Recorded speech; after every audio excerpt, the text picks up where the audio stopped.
First, a quick announcement: I'll be hosting a live stream tonight at 8 p.m. I'd love for you to join us if you can. Now, let's move on to today's topic. Today, we'll be talking about something called U.S shock. What is U.S shock, you ask? It refers to the world of Fist of the North Star. And if we were to describe the world of Fist of the North Star in one phrase, it would be a lawless state. In a society governed by the rule of law, both the strong and the weak are treated equally under the law, and fairness is ensured for everyone.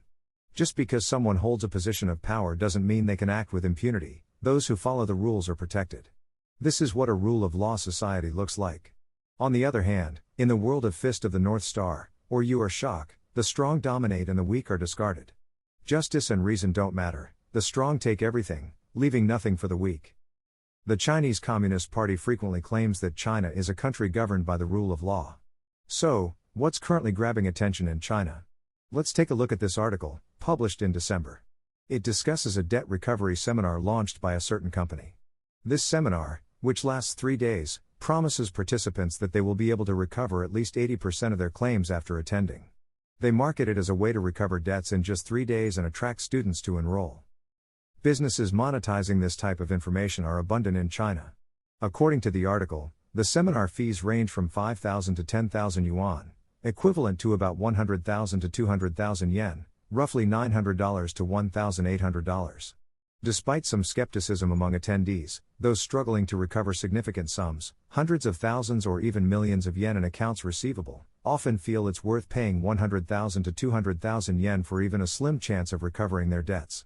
Even if they suspect it might be shady, many desperate individuals still take the risk and pay for these seminars.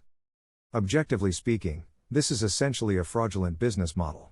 If recovering debts in 3 days was genuinely possible, no one would have a hard time.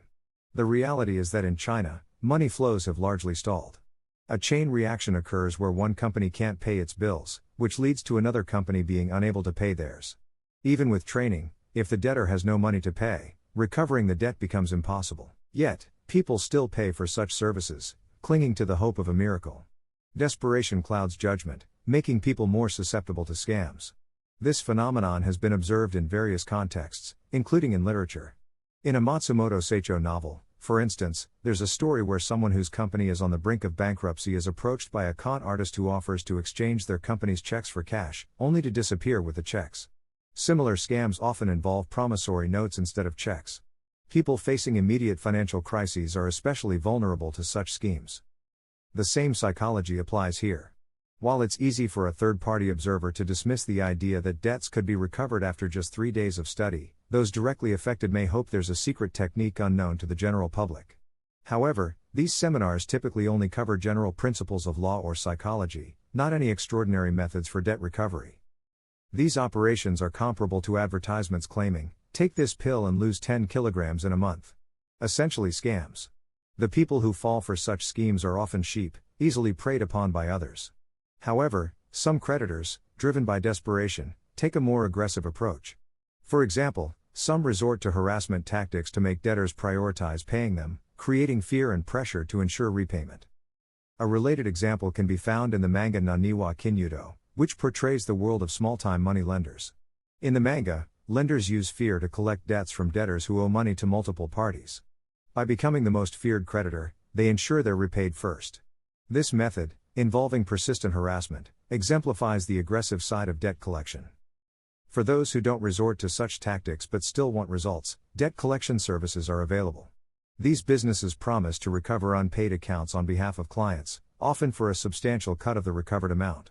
Such practices, while illegal in many countries, remain commonplace in China. This brings us back to the earlier point: China operates like the world of Fist of the North Star. Why do Chinese individuals attempt to recover debts on their own, resort to harassment, or seek help from shadowy organizations? Because legal avenues are unreliable. In Japan, when someone cannot recover a debt, they typically resort to legal action, such as suing the debtor. Forceful or illegal means are rarely considered, let alone openly advertised. The prevailing mindset in Japan is to recover debts through lawful methods. In contrast, Chinese society is fundamentally different. Courts and legal processes are often ineffective, and even when judgments are rendered, debtors may still evade repayment by transferring assets to others or otherwise avoiding enforcement. This leads people to believe that relying on force is their only option. In fact, many people trust shadowy organizations to recover debts more than they trust the courts. As a result, China operates less as a rule of law society and more as a world where strength dictates outcomes. The strong dominate while the weak are pushed aside. This mindset extends to interpersonal relationships, where people evaluate others based on whether they are stronger or weaker than themselves. If someone is perceived as weaker, they are treated with disregard and exploitation. This dynamic is likely to have a significant impact on Japanese society as more people from such backgrounds enter Japan. The traditional Japanese values of mutual respect and fairness may erode, replaced by a more adversarial and hierarchical approach to relationships. For instance, in business, being perceived as weak could lead to being exploited, while those who seem strong may face fewer issues. Ultimately, this raises concerns about the cultural and societal impacts of prioritizing economic considerations over social harmony. Bringing in labor from other countries without addressing potential cultural mismatches could lead to serious consequences for Japanese society. While economic problems may be pressing, they should not be solved at the expense of societal values like trust, mutual respect, and fairness. And with that, today's discussion comes to an end. I look forward to seeing you in tonight's live stream.